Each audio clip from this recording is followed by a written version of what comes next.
같이 교독하시겠습니다. 창세기 39장 7절 말씀부터 19절 말씀까지입니다. 그 후에 그 주인의 처가 요셉에게 눈짓하다가 동침하기를 청하니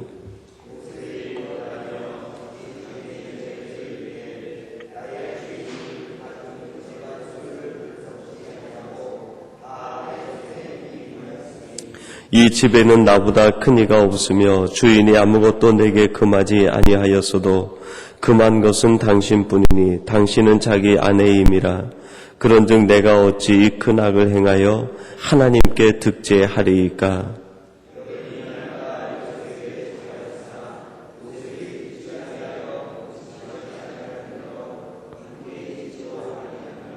그러할 때 요셉이 시무하러 그 집에 들어갔더니 그 집 사람은 하나도 거기 없었더라.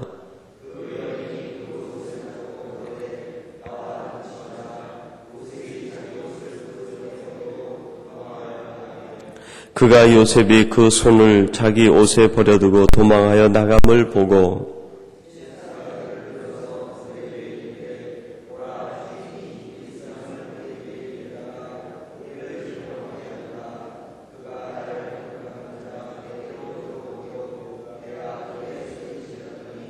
그가 나의 소리질러 부름을 듣고 그 옷을 내게 버려두고 도망하여 나갔느니라 하고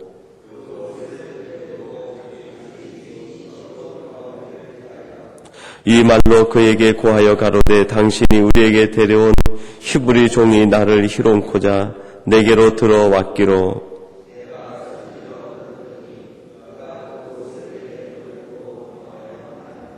같이 봉독하겠습니다.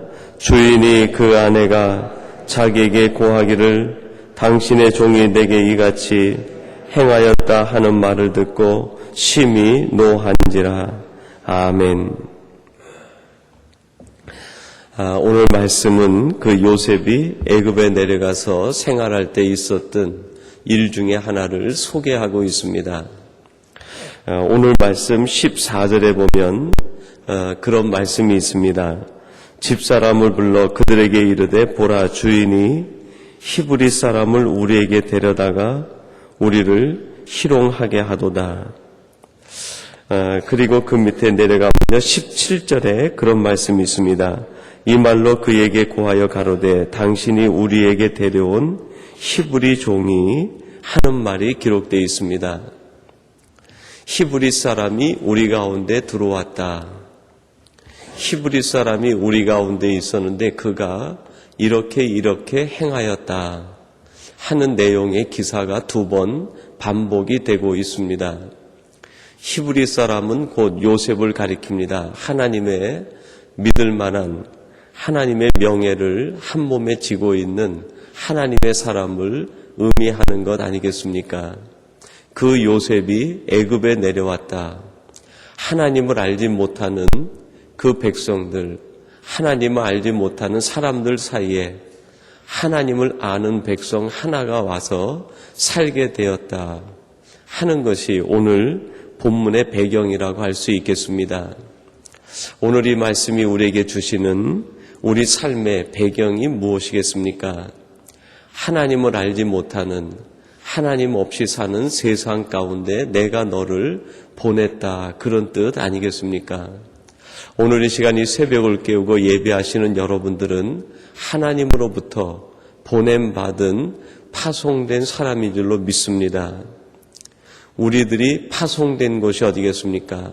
하나님을 알지 못하는 세상 가운데 세상의 죄에 젖어 살고 있는 세상의 논리와 방식, 인간의 본능에 이끌려 살아가고 있는 그 현주소에 하나님의 말씀을 쫓아 살아가는 사람들, 성령의 소욕을 쫓아 하나님을 바라보며 살아가는 사람들을 그곳에 보냈다는 것을 의미합니다. 이런 의미에서 믿음의 사람들은 세상 사람들과 다른 논리, 다른 방식을 가지고 살아가는 사람들 아니겠습니까?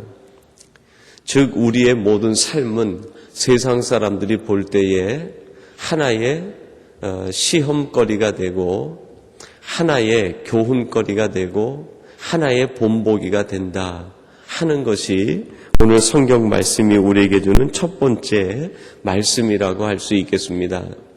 여러분들의 생각 하나하나가 세상의 본보기가 됩니다. 우리들의 행동 하나하나가 세상의 본보기가 된다는 것이죠. 우리가 하는 모든 것을 세상은 주목하고 있다가 얘기합니다. 당신이 데려온 히브리 사람이 이렇게 했다. 하나님 앞에 세상이 뭐라고 얘기할까요? 하나님께서 보낸 이 사람이 세상에서 이렇게 했습니다. 즉 세상이 우리에 대하여 증거하고 있다는 것입니다. 그때 요셉처럼 우리들도 부끄러움이 없는 사람이 되어야 할 것입니다. 때때로 우리가 믿음을 지키기 위해서 세상에서 오해를 받고 때로는 억울한 누명을 쓴다 하더라도 하나님 앞에 부끄러움이 없는 삶, 그것이 장차 우리가 하나님 앞에 갔을 때 하나님을 떳떳이 볼 수 있는 우리의 삶의 모든 것이 되지 않겠습니까? 그래서 오늘 설교 제목을 그렇게 세워보았습니다. 하나님께서 나를 보고 계시는데 내가 어찌, 그렇게 설교 제목을 좀 세워보았어요. 하나님이 나를 지켜보고 계시는데 내가 어찌 함부로 살겠는가? 내가 어찌 육체의 소욕을 따라 살겠는가? 내가 어찌 육체의 본능을 만족시키기 위해서 살겠는가? 하는 스스로에게 묻는 반문이 오늘 설교 제목이라고 할 수 있겠습니다. 여기에서 요셉은 오늘 본문에 보니까요, 몇 가지 의식을 가지고 있었습니다. 첫째는 하나님께서 나를 지켜보고 계신다 하는 의식이었습니다. 여러분 9절 하반절을 보세요. 거기에 이렇게 말씀합니다. 그런즉 내가 어찌 이 큰 악을 행하여 하나님께 득죄하리이까. 하나님이 나를 지금 지켜보고 계시는데 내가 어찌 육체의 본능을 쫓아 잠시 즐거움을 누리고자 이 큰 악을 행하겠느냐. 내 육체적인 기쁨과 세상적인 만족보다는 하나님이 나를 지켜보실 때 부끄러움이 없는 삶을 선택하겠다 하는 것이 요셉의 생각이었습니다. 여러분 11절을 한번 주목해 보시겠습니까? 거기에 그렇게 말씀합니다. 그러할 때에 요셉이 시무하러 그 집에 들어갔더니 그 집사람은 하나도 거기 없었더라, 그렇게 말씀합니다. 요셉이 집안의 일을 시무하다가 보디발 집안에 들어갔는데 마침 그 집에 아무도 없었고 부인 혼자 있었다는 것입니다. 그리고 그 부인이 집요하게 요셉을 유혹하고 시험을 합니다. 여러분 여기에 요셉과 보디발의 아내가 의식하는 것에 차이가 있는 것을 볼 수 있습니다. 보디발의 아내는 나를 보는 사람이 없다, 그러므로 나는 무엇이든지 할 수 있다, 그런 의식을 가졌습니다. 즉 사람만을 의식하는 삶이 바로 보디발의 아내의 생각이었습니다. 그러나 요셉은 어떻습니까? 사람이 나를 보지 못하지만 하나님은 지금 나를 보고 계신다. 사람을 의식하는 것이 아니라 하나님께서 나를 지금 지켜보고 계신다 하는 하나님을 의식했다는 것입니다. 여러분 또 한 가지 이것을 우리가 사탄의 계교로 보면 어떻게 되겠습니까? 요셉이 죄를 지을 수 있는 모든 조건과 환경을 아주 교묘하게 만들어주고 있는 것을 볼 수 있습니다. 자, 이제 아무도 보는 사람이 없으니 내가 하는 일을 누가 알겠느냐? 세상은 우리에게 조건을 만들어줍니다. 어떤 조건을 만들어줄까요? 믿음으로 살고 의롭게 살 수 있는, 신실하게 살 수 있는 조건을 만들어주는 것이 아니라 세상은 우리에게 죄를 지을 수 있는 완벽한 조건을 만들어줍니다. 세상은 우리가 하나님의 말씀대로 살지 못할 수 있는 완벽한 조건을 만들어주고 그 조건에 따라서 우리 믿음의 사람들을 유혹하고 넘어지게 하고 그 삶의 현장 속에서 하나님의 뜻을 선택하기보다는 육체적인 욕심과 만족을 선택할 수 있도록 세상은 우리를 교묘하게 이끌어갑니다. 그러한 것을 이길 수 있는 비결이 어디에 있습니까? 하나님이 그럼에도 불구하고 나를 지켜보고 계신다. 하나님이 나를 지금 바라보고 계신다. 하나님이 나를 감찰하고 계신다. 이 의식만이 사탄이 놓는 그 모든 교묘한 유혹과 덫들을 피할 수 있고 넘을 수 있는 유일한 방법이 될 것입니다. 그러므로 우리들은 한시도 잊지 말고 하나님이 지금 나를 보고 계신다는 의식으로 사탄이 우리 앞에 놓고 있는 모든 올무와 유혹들을 뛰어넘고 세상이 만들어 놓는 죄질 수 있는 완벽한 조건을 뛰어넘고 이길 수 있는 우리 복된 성도님들이 되시기를 간절히 바랍니다. 그리고 두 번째는 이 요셉이 하나님의 사람으로 살아갈 수 있었던 두 번째 방식은 죄의 근처에는 가지도 않는 철저함을 유지하고 있었습니다. 여러분 10절 말씀인데 우리 10절을 같이 한번 봉독해 보십시다. 10절 말씀입니다. 여인이 날마다 요셉에게 청하였으나 요셉이 듣지 아니하며 동침하지 아니할 뿐더러 함께 있지도 아니하니라. 요셉이 그 보디발 아내의 이야기는 아예 듣지도 않고 함께 있지도 않았다. 그렇게 정의를 내리고 있습니다. 여러분 이런 의미에서 우리가 귀가 열리기도 하고 귀가 닫히기도 해야 되는데 우리의 귀는 누구에 대하여 열려야 됩니까? 하나님에 대하여 우리의 귀는 늘 열려 있어야 됩니다. 또한 동시에 세상의 유혹의 소리에는 우리의 귀가 늘 닫혀 있어야 되는 것 아니겠는가? 하나님과는 늘 가까이 있고 말씀과는 늘 가까이 있지만 세상으로부터 우리는 멀리 떨어져 있어야 할 것입니다. 비록 우리가 세상 속에 있지만 우리가 세상에 있는 것은 세상의 이야기와 세상의 유혹을 듣고자가 아니라 세상을 변화시키고자 우리가 세상 속에 있는 것 아니겠습니까? 세상을 변화시키기 위해서 우리의 귀는 하나님께 열려 있고 그 하나님으로부터 들은 메시지와 소리와 음성을 갖고 하나님께서 주신 은혜와 감동과 감격을 갖고 세상 속에 들어가서 세상의 이야기를 듣는 것이 아니라 그 세상을 변화시키는 저와 여러분이 되어야 될 것입니다. 요셉은 그 애굽 한가운데에서 애굽의 소리를 듣지 않았습니다. 그리고 애굽에 있긴 있었지만 애굽을 벗하여 가까이 살지는 않았습니다. 오히려 그 속에서도 하나님의 음성을 듣고 하나님과 가까이 동행하는 사람이며 끊임없이 마음속에 하나님의 꿈과 비전을 소유한 사람이었습니다. 이런 요셉이 결국 하나님의 위대한 역사를 이루어내고 그 애굽 땅 온 땅에서 하나님의 이름을 높이 선포할 수 있는 믿음의 사람이 되었습니다. 오늘 이 시간이 새벽을 깨우고 기도하시는 여러분들이 하나님에 대하여 귀는 열리고 세상에 대해서는 오히려 귀가 닫히고 세상을 변화시키는 하나님의 사람들이 되시기를 간절히 바랍니다. 그리고 마지막 세 번째로 오늘 말씀 19절은 그런 말씀의 교훈을 우리에게 주고 있습니다. 우리 19절 말씀을 같이 한번 봉독해 보겠습니다. 19절입니다. 주인이 그 아내가 자기에게 고하기를 당신의 종이 내게 이같이 행하였다 하는 말을 듣고 심히 노한지라 그랬습니다.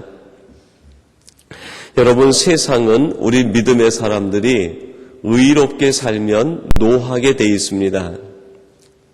세상에서 우리 믿음의 사람들이 세상을 따라 살며 세상은 우리에 대하여 분노하지 않습니다. 오히려 세상은 우리에 대해 우리를 보고 칭찬하고 잘했다라고 얘기합니다. 그러나 세상과 달리 살면 세상의 논리를 쫓아 살지 않으면 세상은 우리에 대하여 분노하게 돼 있습니다. 혹시 여러분의 삶의 현장에서 세상에서 억울한 일을 당하셨습니까? 세상이 여러분에 대하여 분노하고 있습니까? 그렇다고 하면 여러분들은 의롭게 살고 있다는 것을 확신하시기 바랍니다. 우리가 세상과 똑같이 살고 세상과 동일화되어지면 세상은 우리에 대하여 분노하지 않습니다. 세상은 우리에 대하여서 그렇게 험하게 굴지 않습니다. 그러나 우리들이 세상에서 의롭게 살기를 결단하고 하나님의 뜻에 따라 살기를 결단하면 세상은 우리에게 억울한 누명을 씌우고 세상은 우리에 대하여 분노합니다. 그런 의미에서 우리 믿음의 사람들이 이 땅을 살아가면서 억울한 일 당하는 것은 당연한 일일 것입니다. 세상이 우리를 향해서 분노하는 것은 당연한 일 중에 하나입니다. 그것을 감당하면서도 오늘 요셉을 보니까요, 한마디 변명하지 않습니다. 내가 그렇게 하지 않았다고 자기 자신을 변호하지 않습니다. 그 모든 것까지도 오직 하나님께 맡기고 자기 자신은 점점 더 어려워지는 상황으로 들어가면서도 그 안에 고결한 믿음의 성품 하나만을 붙들고 살아가는 것을 보게 됩니다. 여러분, 우리들이 세상에서 오해를 받고 억울한 누명을 쓴다 하더라도 그것이 믿음을 지키고 하나님의 의를 지키기 위한 것이라고 하면 그 속에서 여러분 더욱 담대하게 믿음의 길을 걸어가는 성도님들이 되시기를 바랍니다. 오늘 본문 마지막 19절에서 주인이라고 얘기합니다. 여러분, 이 세상에서는 두 종류의 주인이 있습니다. 하나는 세상의 권세를 가지고 있는 주인이 있고 보이지 않는 주인이 있습니다. 오늘 요셉은요, 세상 권세를 가지고 있는 주인을 두려워하는 것이 아니라 보이지 않는 하나님, 바로 자신의 모든 것의 주인 되시는 만군의 여호와 하나님을 두려워하며 그 하나님의 음성을 쫓아 사는 사람이었습니다. 우리들이 누구를 두려워하느냐에 따라서 우리의 삶의 내용이 달라지게 될 것입니다. 세상 주인을 두려워하면 세상을 쫓아 살아가게 될 것입니다. 그러나 보이지 않는 하나님, 만군의 여호와 아버지 하나님, 우리의 진정한 주인 되시는 하나님을 두려워하면 우리는 하나님을 쫓아 살게 될 것입니다. 오늘 마지막 19절에서 우리에게 주시는 교훈이 무엇입니까? 너는 지금 누구를 주인으로 모시고 살아가고 있느냐? 지금 내 인생의 주인은 누가 되어 있느냐? 세상 권세 맡은 자가 내 주인이냐? 아니면 만군의 여호와 하나님이 너의 주인이냐? 오늘 이것을 우리에게 묻고 계시는 것 아니겠습니까? 오늘 이 새벽 우리가 기도하면서 우리는 겸손히 또한 확신 있게 우리의 고백을 하나님 앞에 드릴 수 있어야 될 것입니다. 하나님, 내 인생의 주인은 세상이 아니라 세상 권세를 맡은 자가 내 삶의 주인이 아니라 나의 주인은 오직 만군의 여호와 하나님, 당신뿐입니다. 하나님이 나의 주인이 되십니다. 나는 오직 하나님의 음성을 쫓아 살며 이 세상에 나를 보내신 하나님의 뜻이 무엇인지 그것을 깨닫고 애굽과 같은 이 세상에서 나를 보내신 하나님의 뜻을 따라 살겠습니다. 내 주인의 명예를 지키겠습니다. 이 고백을 드릴 수 있는 이 새벽이 되시고 이러한 기도 가운데 하나님의 놀라운 축복과 은혜가 하나님의 감동하심이 우리의 삶에 넘치게 되기를 주님의 이름으로 축원합니다. 우리 같이 기도하겠습니다. 하나님 아버지 감사합니다. 오늘도 저들이 새벽을 깨우게 하시고 하나님 존전에 나와 하나님의 말씀을 들으며 하나님의 음성에 귀 기울이며 하루를 시작할 수 있도록 인도해 주심을 감사합니다. 아버지 하나님, 오늘 말씀을 통하여 세상이 우리에게 강요하는 것을 들었습니다. 세상은 우리 인생들을 향하여 내가 주인이라고 그렇게 고백하라고 강요하며 선포합니다. 그러나 요셉은 그 애굽 온 땅 가운데서 나의 참된 주인은 애굽이 아니라 하나님임을 선포하며 담대하여 하나님을 주인으로 모시고 살아가는 그 길을 선택하며 한 걸음 한 걸음 나아가는 것을 보게 됩니다. 오직 하나님을 의식하며 하나님 앞에 영광 돌리기 위하여 자신을 그곳으로 보낸 하나님의 뜻을 쫓아 살아가는 요셉이 오늘 이 시간 우리의 삶의 방식이 되게 하시고 우리의 선택이 되게 하시며 우리의 고백이 되게 해 주옵소서. 오늘 이 새벽 저희들이 하나님 앞에 겸손히 결단하며 고백할 때 하나님 아버지, 저희들은 결단코 세상을 주인으로 섬기는 것이 아니라 나의 주인, 오직 나의 인생의 참된 주인은 하나님뿐이라는 것을 고백하며 살아가는 저희들이 되게 하여 주옵소서. 때로는 이것 때문에 우리에게 오해가 있고 억울한 누명이 있다 하더라도 그것을 견뎌내게 하시고 믿음으로 이겨내며 극복할 수 있는 하나님의 사람들이 되게 해 주옵소서. 오늘도 우리의 모든 약함을 하나님 앞에 맡기며 기도합니다. 하나님, 우리의 손을 먼저 붙들어 주시고 우리의 걸음을 지켜 주시옵소서. 그리하여 오늘 하루도 하나님으로 인하여 감사가 넘치게 하시고 하나님 때문에 복된 날이 되게 해 주옵소서. 우리의 가정과 자녀와 우리의 모든 생업을 맡깁니다. 하나님께서 선하신 길로 인도하시고 하나님의 풍성하신 은혜를 맛보는 복된 날이 되게 하여 주옵소서.